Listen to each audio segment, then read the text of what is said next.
से महक आती है। मैं चैलेंज कर सकता हूँ, तीनों दूध रख दूंगा, कोई सूंघ के बता देना बकरी का दूध कौन सा है। हाँ, पीने के बाद आप जरूर बता सकते हो, क्योंकि ये अकेला दूध होता है जो एल्कलाइन नेचर का होता है। बाकी सारे दूध जो है वो एसिडिक नेचर के होते हैं। किसी को कई बार अपच की शिकायत होती है, ये अकेला ऐसा दूध है जिसको लैक्टोज इंटॉलरेंट पर्सन भी पी सकता है। ये ऐसा दूध होता है जो आपकी इम्यूनिटी बहुत स्ट्रांग बना सकता है।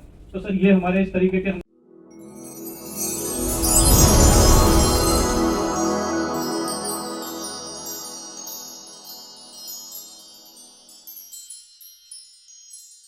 मेरा नाम मुनिंदर सिंह है और बाय प्रोफेस मतलब एजुकेशन से मैं इलेक्ट्रिकल एंड इलेक्ट्रॉनिक्स इंजीनियर हूँ। उसके बाद डबल MBAs कर रखे हैं मैंने, एक मार्केटिंग में और एक इंटरनेशनल बिजनेस में। चार्टेड अकाउंटेंट का कोर्स भी मैंने किया था, एक लास्ट का पेपर टैक्सेशन नहीं दिया। कोई उस फील्ड में उतरने का ही वजह नहीं थी, बस मुझे पढ़ने का शौक है तो मैं पढ़ता रहता हूँ। आज ही आपको सर्टिफिकेट, अनिल जी बहुत बड़े चार्टर अकाउंटेंट।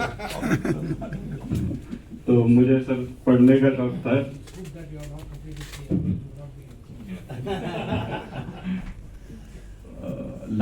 मेरी लाइफ बड़ी अच्छी चल रही थी। मैं यूके में एक गोल्फ क्लब है, वहाँ सीनियर मैनेजर था और लगभग उस समय मेरा पैकेज 2013 की बात है, मैं 28 लाख के पैकेज पे वहाँ था। ऑल ऑफ अ सडन घर में कुछ ऐसी प्रॉब्लम्स हुई, मेरे जो पापा थे उनको पैरालिसिस हो गया और कोई देखने वाला नहीं था। तो शायद बेवकूफ़ी भरा और इमोशनल डिसीजन था, मैं वहाँ से रिज़ाइन करके 21 मार्च 2013 को वहाँ से चला आया था।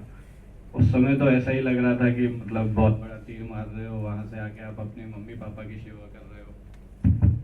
तो उस समय तो कुछ ऐसा ही महसूस हो रहा था, लेकिन जब गांव पहुँचे तो वहाँ स्थितियाँ बिल्कुल उलट थी।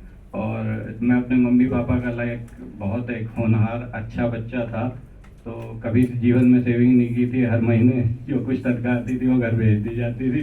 तो वहाँ पहुँच के ये देखा गया कि कुछ भी हाथ में नहीं बचा हुआ था। जब घर पहुंचा और गांव में गया तो खेती का मुझे कोई अनुभव नहीं था और सेविंग कुछ नहीं थी। और अगर कोई आदमी विदेश से लौट के गांव में आता है और उसके पास सेविंग ज़ीरो होती है तो बहुत सारे टैक्स चिपक जाते हैं उसके, जैसे अविनाश होता है वो, क्योंकि इतने साल 6 साल कोई इंग्लैंड में रहा और उसके पास कुछ भी नहीं हो, तो ऐसे बहुत सारे टैक्स चिपक जाते हैं। इस प्रोफेशन में, मैं बकरी के प्रोफेशन में बाई चांस आया। मेरा एक मित्र था दिवाकर, जिसका मैसूर में एक गोट फार्म था। तो वो पंजाब से बकरियां खरीदने आता था और वहाँ पर लैंग्वेज बैरियर की वजह से उसको चीट किया जाता था। तो उसने मुझे कहा कि तुम खाली हो तो मेरे साथ चल सकते हो। मैंने कहा चलो। तो वहाँ पे जाने के बाद कुछ ऐसी स्थिति उत्पन्न हुई कि उसने मेरे से कहा कि अगर तुम मेरे लिए बकरी खरीदने लगो, क्योंकि तुम लोकल लैंग्वेज समझ सकते हो, तो मैं तुम्हें पैसे की ज़रूरत भी है, तो मैं तुम्हें 300 रुपये प्रति बकरी दिया करूँगा। तो वहाँ मैंने उसे 100 बकरियाँ खरीदवाई 19 जून 2015 और उसने मुझे 30,000 रुपये दिए। तो मुझे लगा ये तो बड़ा फास्ट मनी मेकिंग वाला बिजनेस है, तो क्यों ना इसी को शुरू कर दिया जाए। तो घुसा तो मैं बाई चांस था। उस 30,000 रुपये से मैं 11 बकरियां और 2 बच्चे लेके आया और वहां से मैंने अपनी शुरुआत करी थी। और शुरुआत से ही एक से एक परेशानी आती चली गई थी। लगभग 800 स्क्वायर फीट में हमने डंडे गाड़ के, और क्योंकि पैसे नहीं थे तो एक फटा हुआ तिरपाल लगा के और किसी तरीके से हमने काम शुरू किया था।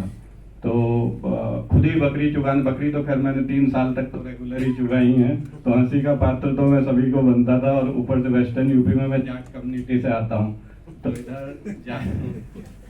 इधर जाट कम्युनिटी इधर बड़ी एक स्ट्रॉन्ग कम्युनिटी है, ऊंची जातियों में गिनी जाती है। तो वहाँ पे एक सोसाइटल बैरियर भी आ गया था। एक अय्याश आदमी, फिर उसके बाद क्या कहते हैं, इंग्लैंड से लौट के आया है, तो उसका दिमाग तो वैसे ही खराब हो गया था। और फिर उसके बाद क्या कहते हैं, वो भी जाट कम्युनिटी का उसने नाम भी डुबा दिया था।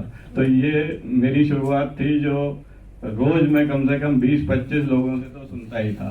दोस्तों ने किनारा करना चालू कर दिया, रिश्तेदारों ने आना बंद कर दिया।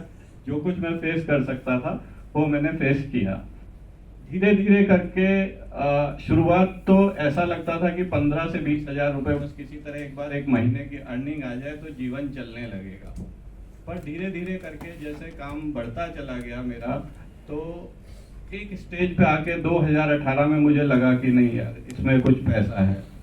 तो फिर मैंने गवर्नमेंट पॉलिसीज को भी पढ़ना शुरू किया और कि कहाँ से मेरे को बेनिफिट हो सकता है। और मेरे ख्याल से मेरे से अच्छा एग्जाम्पल इंडिया में नहीं होगा जिसने गवर्नमेंट पॉलिसीज का बेनिफिट लिया है। जो भी सब्सिडीज मिल सकती थी मैंने ली और काम को आगे बढ़ाया। जैसे मैं एक छोटा सा एग्जांपल देता हूँ, मैं 2.5 महीने तक बैंक जाता था, वो मुझे 1 लाख रुपए 2015 में बकरी के लिए नहीं देते थे। अल्टीमेटली एक बैंक मैनेजर ने रहम खा के बोला बकरी पे तो नहीं दूंगा, भैंस पे ले लो। तो करना कुछ भी लेकिन बकरी पे नहीं दूंगा। तो उधर एक मेरी मदर के नाम पे 1 लाख का भैंस का एक लोन हुआ था, जिसको मैंने 13 महीने बाद 1,13,774 रुपए दे के क्लोज किया। वहां से फिर मैनेजर ये मेरे बिल्कुल शुरुआत के फोटो हैं सर, ये अगर आप ध्यान से देखो ये तिरपाल आज भी बंधा हुआ है, ये करीब 9 महीने बाद का फोटो है मेरा। जब वो 1 लाख रुपए मिल गए थे तो ये दीवारें खड़ी करने के लिए ईंट खरीदी गई थी, वरना उससे पहले तो ये डंडे बंधे हुए हैं, ये यहाँ पे तिरपाल बंधा हुआ। मतलब 1 साल बाद तक भी मेरी स्थिति ये थी कि मैं खुद चुकाने जा रहा था, हाँ नंबर ऑफ बकरी में बढ़ाता जा रहा था। उसके बाद मुझे 8 लाख का लोन मिला, वो मैंने 9 महीने में क्लोज किया। फिर बैंक ने मुझे 15 लाख का लोन दिया जिसमें मुझे 7 लाख की सब्सिडी मिली, फिर वो मैंने 3 साल में क्लोज किया। उसके बाद मुझे 38 लाख का लोन मिला जिसमें मुझे 19 लाख की सब्सिडी मिली। फिर उसके बाद अब मुझे बहुत रिसेंटली 75 लाख का एक लोन अप्रूव हुआ है। और इस पूरी जर्नी में आज तक लगभग पिछले साल का जो मेरा टर्नओवर था वो 3.56 करोड़ था। और इस समय हम डायरेक्टली 21 लोगों को एम्प्लॉयमेंट दे रहे हैं। इसके अलावा जैसे मैं एक छोटा सा किस्सा बताता हूँ। एक हम ये देखते थे जब मैं बकरी चुगाने जाता था तो बकरी चुगते चुगते अचानक गिर जाती थी और विदिन 5 to 10 सेकेंड्स मर जाती थी। तो मुझे समझ में नहीं आया, काफी लॉसेस हुए मेरे। धीरे धीरे करके मैंने जोड़ने की कोशिश की। तो मैंने कुछ चीजों को अपने सनातन धर्म से भी जोड़ने की कोशिश की। एक साल में एक हमारे यहाँ त्योहार आता है सनातन धर्म में जिसको हम बोलते हैं महाशिवरात्रि। 2 बार आता है साल में। महाशिवरात्रि से 7-8 दिन पहले से एक नई घास उपजना शुरू होती है क्योंकि सीजन चेंज हो रहा होता है। और उस नई घास के ऊपर एक प्रोटोजोआ बैठा होता है। उस प्रोटोजोआ को छोटा जानवर खा ले तो वो तुरंत मर जाता है, और बड़ा जानवर खा ले तो उसको लूज मोशंस लग जाते हैं, जैसे यदि भैंस भी खा ले। तो अगर हम 30 साल पुरानी बात करें आज से, तो उस समय ये खोर वोर का सिस्टम नहीं था, खुरली खोर का। उस समय सभी जानवर जंगल में ही चुगने जाया करते थे। तो उस समय सर एक मान्यता थी कि ये जो दूध जानवर का है इन 6-7 दिनों का, इसको यदि कोई पिएगा तो उसको लूज मोशन लग जाएंगे। तो उस समय इस मान्यता की वजह से हम उस दौरान उस दूध को शिवलिंग पे अर्पित किया करते थे, क्योंकि भगवान शिव को ये माना गया है कि वो जहर पीने के प्रारूप हैं। तो अब कल्चर हमारा ऐसा था कि एक डिस्ट्रॉय कर दी गई हमारी गुरुकुल की एजुकेशन। तो उस वजह से ये हुआ कि हम कल्चर तो फॉलो करते रहे, दूध चढ़ाते रहे, लेकिन हमें ये नहीं पता कि हम क्यों चढ़ा रहे हैं। तो कई जगह मैंने ये चीज नोटिस की और इससे मेरे को ये चीज समझ में आई कि अगर बकरी जैसे छोटे काम में हम लोग चीजों को लिंक करके समझ के करना शुरू करें, जैसे अगर हम एक एजुकेशन नॉलेज का फ्लो बढ़ाना चालू कर दें, तो उससे हमें ये पता होगा कि अगर हमें चुगाने ले जाना है तो कौन से सीजन में ले जाना है, और चुगाने नहीं ले जाना है तो कौन से सीजन में नहीं ले जाना है, ताकि हमारे लॉसेस कम हो सके। अब सर ये हमारे कुछ ग्राफ्स थे,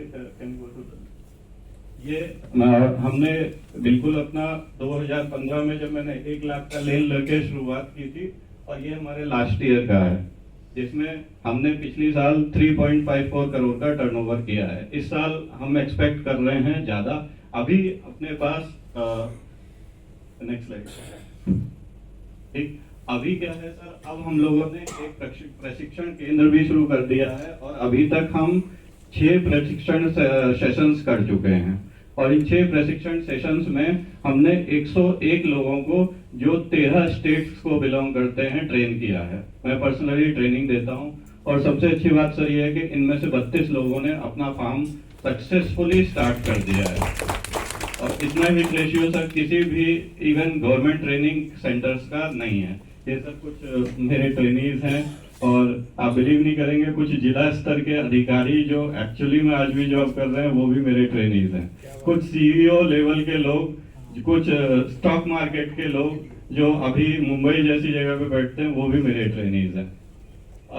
अब रिसेंटली सर अभी हमने दूसरा यूनिट अपना अंडर कंस्ट्रक्शन चल रहा है और ये स्टार्ट कर दिया है। हम लोग ग्रो करने की कोशिश कर रहे हैं। जो आगे मेरी भविष्य की योजनाएं हैं सर, हम टोटल 65 फार्म्स खोलना चाहते हैं। इसमें क्या है सर, जब हम लोग यहाँ बैठ के रूम्स में बात करते हैं तो हम लोग एक बड़े सेलेक्टिव क्लास की बात कर रहे होते हैं।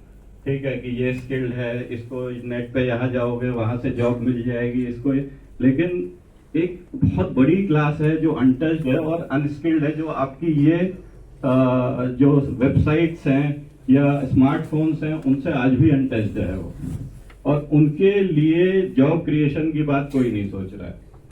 तो मेरा ये जो सर बिजनेस है ये टोटली उन लोगों के लिए जॉब क्रिएशन की सोचता है।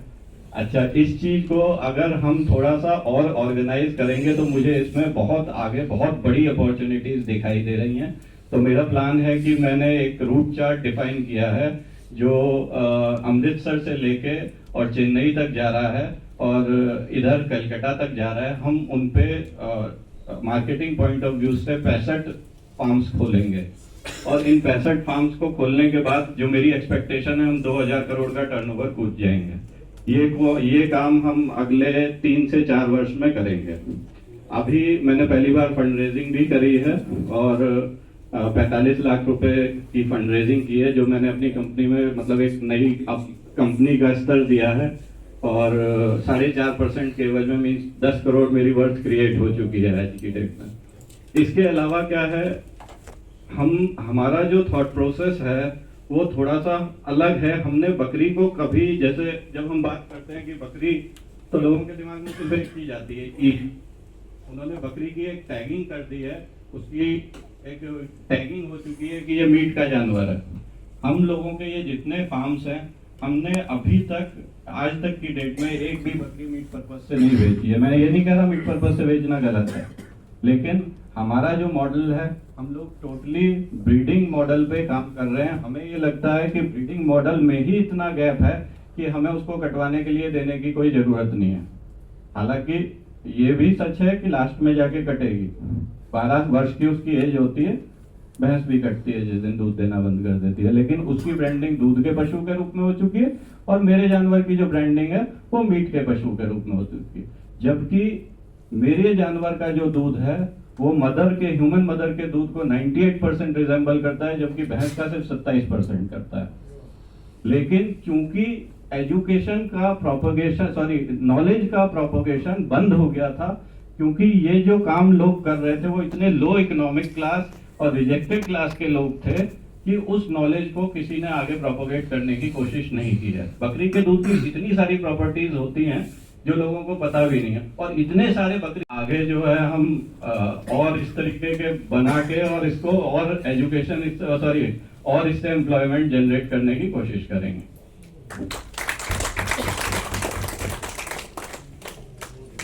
धन्यवाद मनेंद्र जी, आपकी सक्सेस स्टोरी वास्तव में बड़ी प्रेरणास्पद है।